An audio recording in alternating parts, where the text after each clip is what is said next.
नमस्कार दोस्तों, स्वागत है आप सभी लोगों का हमारे YouTube चैनल टेक्नो बैंकिंग में। दोस्तों, अगर आप लोगों का account India post payment bank में है तो ये वीडियो आप सभी लोगों के लिए बहुत ही ज़्यादा इंपॉर्टेंट होने वाले है, क्योंकि दोस्तों इंडिया पोस्ट पेमेंट बैंक अपने सभी नियमों में बहुत ही बड़ा बदलाव करने वाली है, जिसको आप सभी लोगों को जरूर जानना चाहिए अगर आप लोग का अकाउंट है तो ये सारे नियम लागू हो जाएंगे 1 अप्रैल 2021 से। तो आज की वीडियो में हम आप लोग को पूरा डिटेल में जानकारी देने वाले हैं कि इंडिया पोस्ट पेमेंट बैंक ने अपने कौन कौन से नियमों में बदलाव करने जा रही है, जिसको लेकर इंडिया पोस्ट पेमेंट बैंक अपने सभी कस्टमर्स को उनके रजिस्टर्ड मोबाइल नंबर पे एसएमएस भी भेजना स्टार्ट कर दिया है। तो आइए दोस्तों, बिना समय गवाए वीडियो स्टार्ट करते हैं। सो फ्रेंड्स, अगर आप लोग का account India post payment bank में है तो 1 अप्रैल 2021 से ये सारे नियम लागू हो जाने चाहिए, जिसके बारे में आप सभी लोगों को जरूर से पता होना चाहिए। तो 1 अप्रैल 2021 से इसके कैश विड्रॉल, कैश डिपॉजिट के नियमों में बहुत ही बड़ा बदलाव करने जा रही है इंडिया पोस्ट पेमेंट बैंक। तो यहाँ पे कुछ फ्री लिमिट दी गई है कैश डिपॉजिट की, इसके साथ ही कैश विड्रॉल की भी। उसके ऊपर अगर आप लोग कोई भी ट्रांजैक्शन करते हो, कैश विड्रॉल या फिर कैश डिपॉजिट, तो आप लोग को 25 रुपये पर ट्रांजैक्शन आपको चार्जेस देने पड़ेंगे।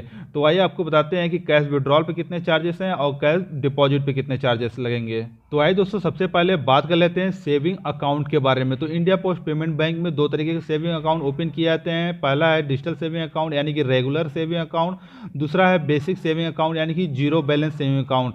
बेसिक सेविंग अकाउंट मतलब कि जिन लोगों का जीरो बैलेंस अकाउंट ओपन हुआ है इंडिया पोस्ट पेमेंट बैंक में, तो जीरो बैलेंस सेविंग अकाउंट वाले सबसे पहले ध्यान से सुन लें।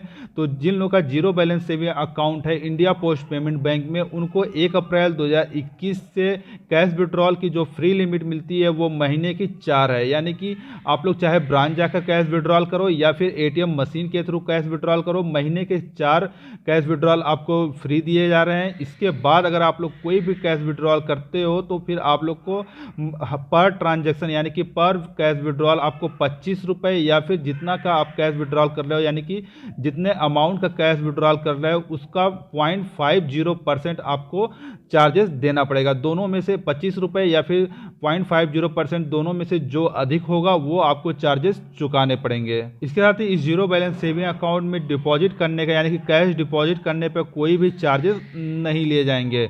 तो चलिए एक बार फिर से रिपीट कर देते हैं। तो अगर आप लोग का इंडिया पोस्ट पेमेंट बैंक में जीरो बैलेंस सेविंग अकाउंट है और अगर आप लोग 1 अप्रैल 2021 से महीने का 4 ट्रांजैक्शन के बाद कोई भी कैश विड्रॉल करते हो ब्रांच जाकर या फिर एटीएम मशीन के थ्रू, तो आप लोग को हर ट्रांजैक्शन यानी कि पर कैश विड्रॉल आपको 25 रुपये या फिर जितना अमाउंट आप लोग कैश विड्रॉल कर रहे हो उसका 0.50% में जो भी अधिक होगा वो आपको चार्जेस देने पड़ेंगे, और कैश डिपॉजिट का इसमें कोई भी चार्जेस नहीं लिया जाएगा। दोस्तों, अब बात कर लेते हैं रेगुलर सेविंग अकाउंट के बारे में। यानी कि अगर आप लोग का जीरो बैलेंस सेविंग अकाउंट नहीं है, रेगुलर सेविंग अकाउंट है इंडिया पोस्ट पेमेंट बैंक में, तो 1 अप्रैल 2021 से आपको जो कैश विड्रॉल की फ्री लिमिट दी जा रही है वो है 25,000 रुपये, यानी कि 25,000 के ऊपर अगर आप लोग 1 अप्रैल 2021 से कोई भी कैश विड्रॉल करते हो तो आप लोग को 25 रुपये या फिर जितने अमाउंट का आप लोग कैश विड्रॉल कर रहे हो उसका 0.50% में से जो भी अधिक होगा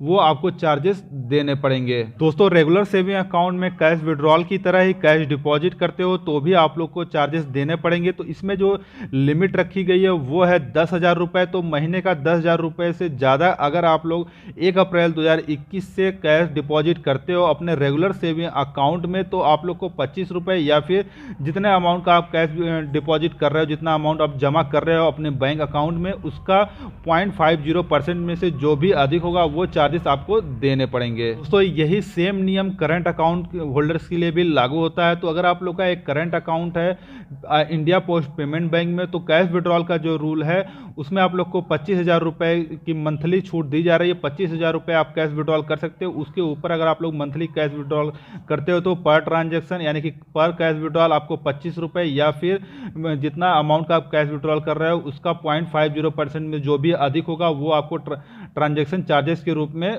फीस देना पड़ेगा। और डिपॉजिट के लिए भी वही सेम नियम है, 10,000 रुपये मैक्सिमम डिपॉजिट आपको मंथली का मिल रहा है। तो 10,000 रुपये से ज़्यादा का अगर आप लोग डिपॉजिट कर रहे हो अपने करंट अकाउंट में, तो आप लोग को 25 रुपये या फिर जितना अमाउंट कैश डिपॉजिट कर रहे हो उसका 0.50% आपको चार्जेस देने पड़ेंगे। दोनों में से जो अधिक होगा वो चार्जेस आपको देने पड़ेंगे। दोस्तों इसके साथ ही अगर आप लोग आधार कार्ड के थ्रू कोई ट्रांजेक्शन करते हो, जैसे कि AEPS यानी कि आधार इनेबल पेमेंट सर्विसेज के थ्रू अगर आप लोग कैश डिपॉजिट या फिर कैश विड्रॉल करते हो तो भी उसके ऊपर चार्जेस लगाए जाएंगे 1 अप्रैल 2021 से। तो इंडिया पोस्ट पेमेंट बैंक के नेटवर्क से अगर आप लोग आधार कार्ड के थ्रू कोई ट्रांजेक्शन करते हो तो ये अनलिमिटेड यानी कि फ्री है। बट अगर आप लोग इंडिया पोस्ट पेमेंट बैंक के नेटवर्क से नहीं करते हो ट्रांजेक्शन, नॉन IPPB नेटवर्क से करते हो ट्रांजेक्शन, तो आप लोग को मंथली 3 ट्रांजेक्शन फ्री मिलेंगे, जिसमें आप लोग का कैश डिपॉजिट, कैश विड्रॉल और मिनी स्टेटमेंट निकालना तक शामिल है। ये 3 चीज़ों भी इसमें शामिल है, यानी कि कैश डिपॉजिट, कैश विड्रॉल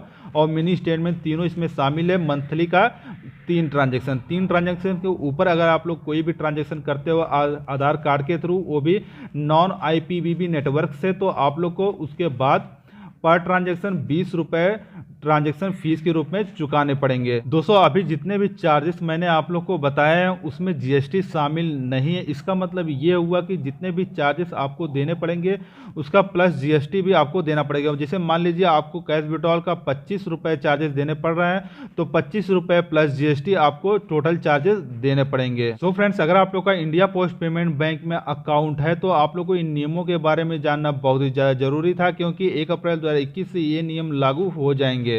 तो फ्रेंड्स, आप लोग का बाकी क्या राय है इस इंडिया पोस्ट पेमेंट बैंक के कैश विड्रॉल और कैश डिपॉजिट के रूल को लेकर, आप लोग नीचे कमेंट बॉक्स में हमें कमेंट करके जरूर बताना। और अगर आप लोग को वीडियो पसंद आए तो वीडियो को आप लोग लाइक शेयर तो करना ही, साथ ही अपने उन फ्रेंड्स के साथ जरूर शेयर कर देना जिनका इंडिया पोस्ट पेमेंट बैंक में अकाउंट, चाहे वो डिजिटल सेविंग अकाउंट हो, रेगुलर सेविंग अकाउंट हो या फिर basic saving bank deposit account हो या फिर करंट अकाउंट हो, सभी अकाउंट के लिए ये नियम लागू होते हैं। सो फ्रेंड्स, इसके साथ ही अगर आप लोग चैनल पे नए हो तो चैनल को सब्सक्राइब करते बेल आइकन जरूर प्रेस करना, ताकि हमारे आने वाले नेक्स्ट वीडियो को नोटिफिकेशन आप लोग को मिलती है। सो फ्रेंड्स, मिलते हैं नेक्स्ट वीडियो तक के लिए घर पे रहिए, सुरक्षित रहिए। जय हिंद, वंदे मातरम।